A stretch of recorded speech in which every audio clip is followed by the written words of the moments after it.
नमस्कार विद्यार्थी मित्रांनो, आज आपण इयत्ता 8वीचे विज्ञान या विषयाचे 7वे प्रकरण धातू अधातू हे अभ्यासणार आहोत.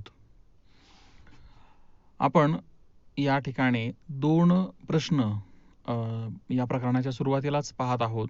पहिला प्रश्न आपल्या समोर आहे, सर्वसाधारणपणे मूलद्रव्याचे वर्गीकरण कोणत्या 3 प्रकारामध्ये करता येईल किंवा करतात.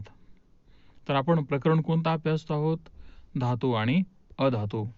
मग धातू आणि अधातू याचा अभ्यास करतोय म्हणजे आपण हे मागील प्रकरणामध्ये सुद्धा पाहिलं होतं की धातू, अधातू आणि धातू सदृश्य पदार्थ आहेत आणि त्याच्यामध्येच सर्वसाधारणपणे मूलद्रव्याचे वर्गीकरण केले जाते.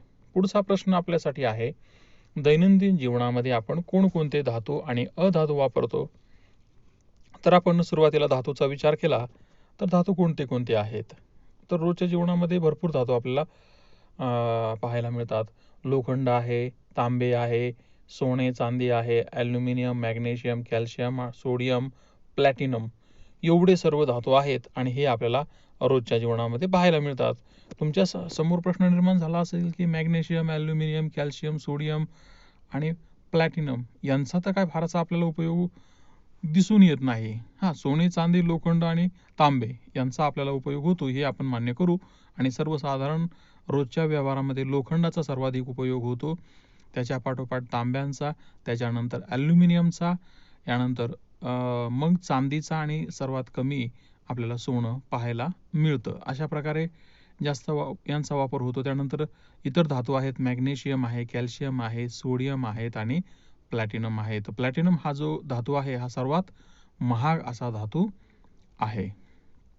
यामध्ये खाली आपण जगातील सर्व वस्तू आणि पदार्थ हे कशापासून बनलेले आहेत? तर ते मूलद्रव्यांपासून,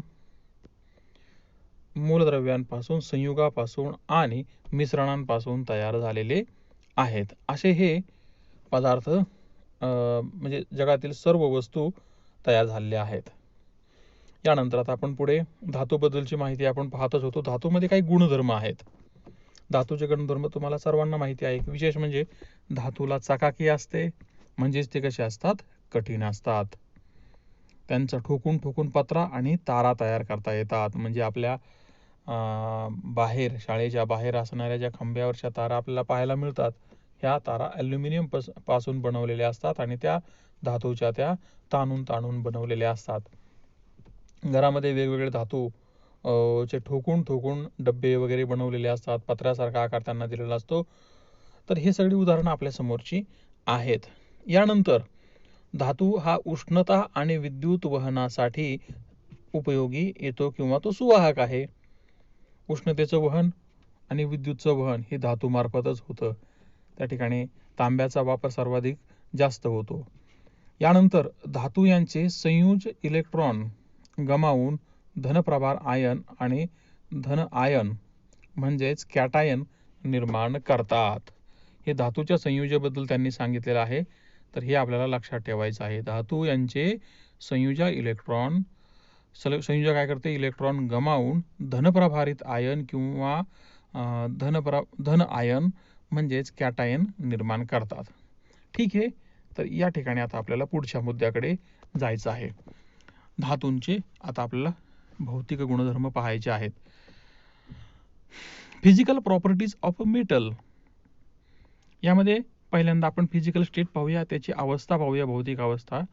सर्वसाधारण किंवा सर्व सामान्य तापमानाला धातू स्थायू अवस्थेत राहतो, पण पारा व गॅलियम यासारखे धातू अपवाद आहेत, ते कक्ष तापमानालाही द्रव अवस्थेमध्ये असतात. आता तुमच्या गॅलियम हा धातू सोडा, परंतु पाऱ्या धातूचं तुम्ही बऱ्याच वेळा नाव ऐकलेलं असेल. मग पाऱ्या धातूचा उपयोग कुठे होतो?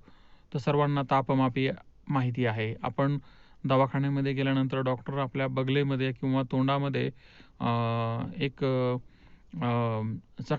चकाकणारी अशी काचेची कांडी देतात, त्याला तापमापी असं म्हणतात आणि त्याच्यामुळून आपलं टेम्परेचर काय आहे लहान मुलांच्या बगलीमध्ये लावतात बरं. नाही तर तुम्ही विचार करायला वेगळाच, मोठ्या माणसाच्या बगलीत ठेवतात की काय, तर नाही. लहान लहान मुलं जे असतात त्यांच्या पगलीमध्ये आणि मोठ्या माणसाच्या तोंडामध्ये ती काचेची कांडी दिली जाते आणि त्यांचं तापमान त्या तापमापीच्या मदतीने मोजलं जातं. तर अशा प्रकारची अशा अशा प्रकारे तापमापीमध्ये पाऱ्याचा उपयोग होतो, कारण तो कक्ष तापमानाला